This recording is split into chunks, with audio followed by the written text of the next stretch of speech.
Pernah dulu ceritanya seorang pemuda sangat tampan, selain itu sangat santun, suka menolong,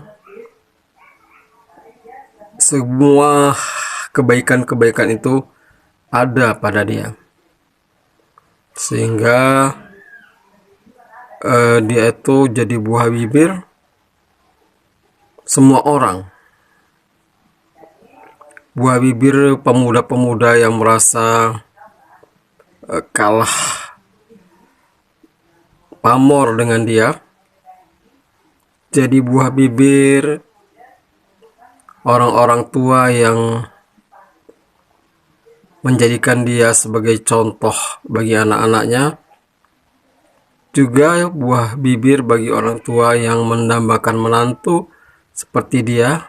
Dan tentu saja jadi buah bibir para gadis dan para wanita jomblo yang berharap bisa menjadi pendamping hidupnya.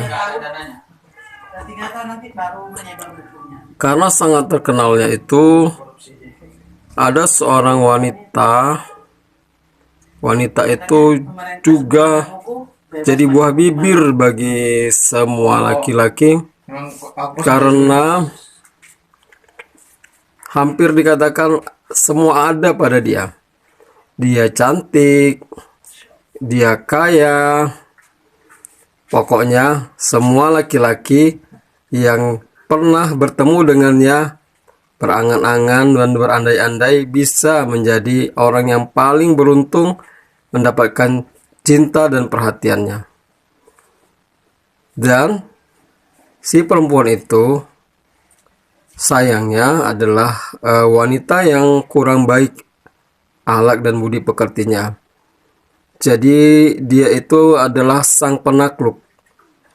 Dia ingin menunjukkan kehebatannya dan dia akan membuat semua laki-laki yang ia temui bertekuk lutut mengemis cintanya. Dan ketika ia mendengar ada seorang pemuda yang jadi buah bibir oleh semua orang, maka ia pun ingin menguji pamornya, menguji kehebatannya pada pemuda itu. Lalu dia pun cari cara dan cari tahu di mana keberadaan pemuda itu. Dan akhirnya dengan gampang ia menemukan keberadaan pemuda itu karena tidak ada seorang pun yang tidak mengenalnya.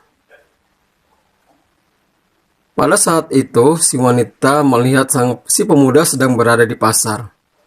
Lalu dia pun dengan akal bulusnya mendekati pemuda itu.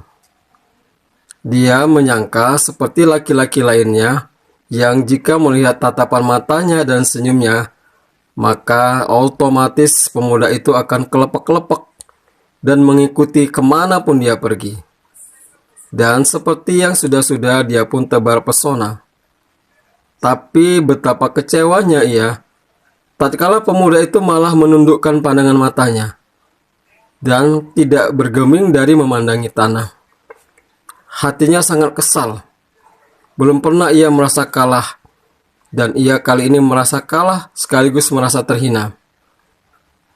Baiklah, kali ini aku kalah sama kamu, kata hatinya.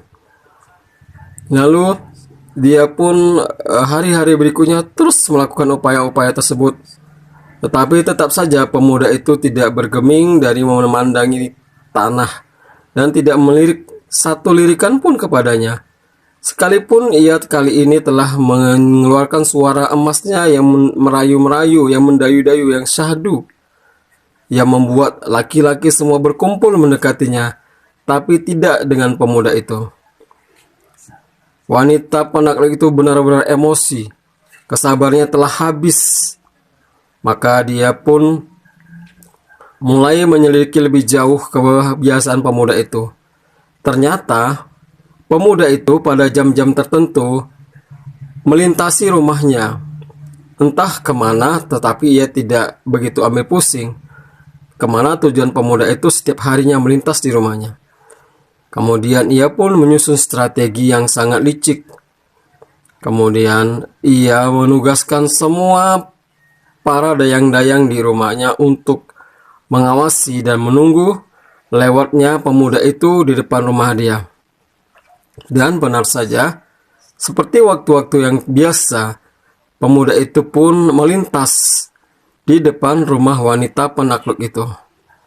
Dan ketika ia berada di depan rumah wanita penakluk itu, tiba-tiba saja dua orang wanita berlari tergopoh-gopoh, memegang tangan pemuda itu. Tolong kami, tolonglah kami. Ada apa? Kata pemuda itu. Entah, aku tidak tahu, tolonglah. Ini sangat penting, benar-benar genting, tolonglah. Ya gitu. Terus, di rumah tidak ada laki-laki seorang pun, kami sungguh tidak berani, katanya begitu. Dan pemuda itu memang seorang yang dermawan, seorang yang tidak tega membiarkan orang lain dalam kesusahan. Maka ia pun mengikuti dua wanita itu tadi yang berekspresi sangat meyakinkan bahwa telah terjadi sesuatu yang sangat membahayakan. Dan ketika pria itu telah masuk ke dalam rumah, tiba-tiba saja pintu rumah dikunci. Cekrek.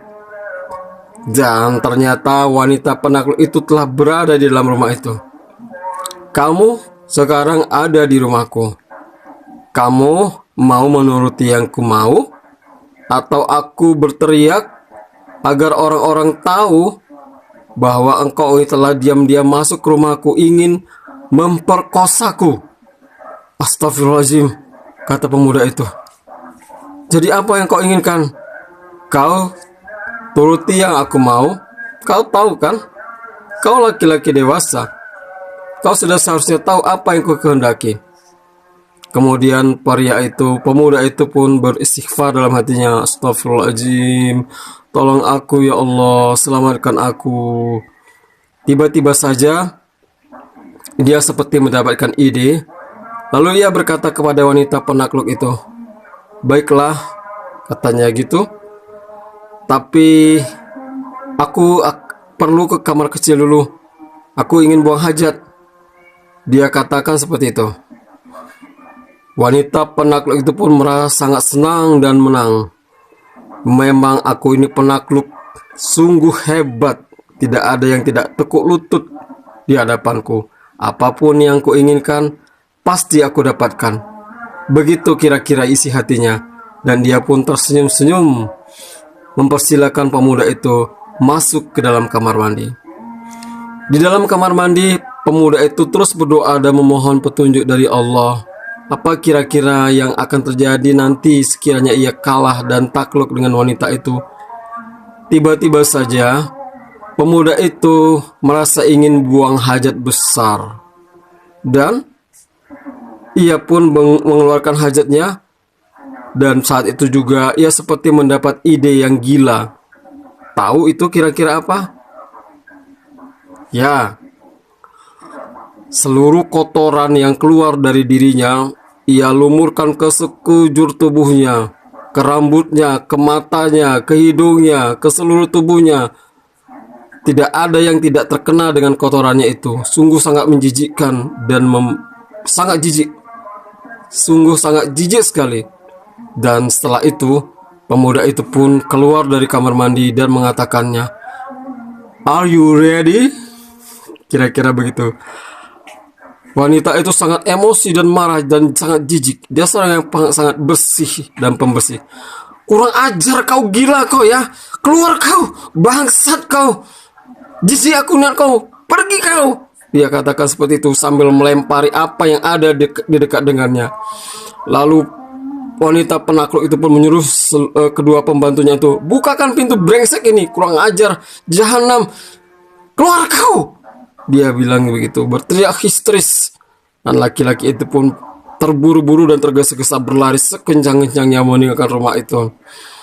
Dan begitulah, kalau dia sangat beruntung dan sangat mensyukuri nikmat dan tidak memanfaatkan nikmat yang ada pada dirinya itu untuk sesuatu yang sesaat dan akhirnya akan disesali.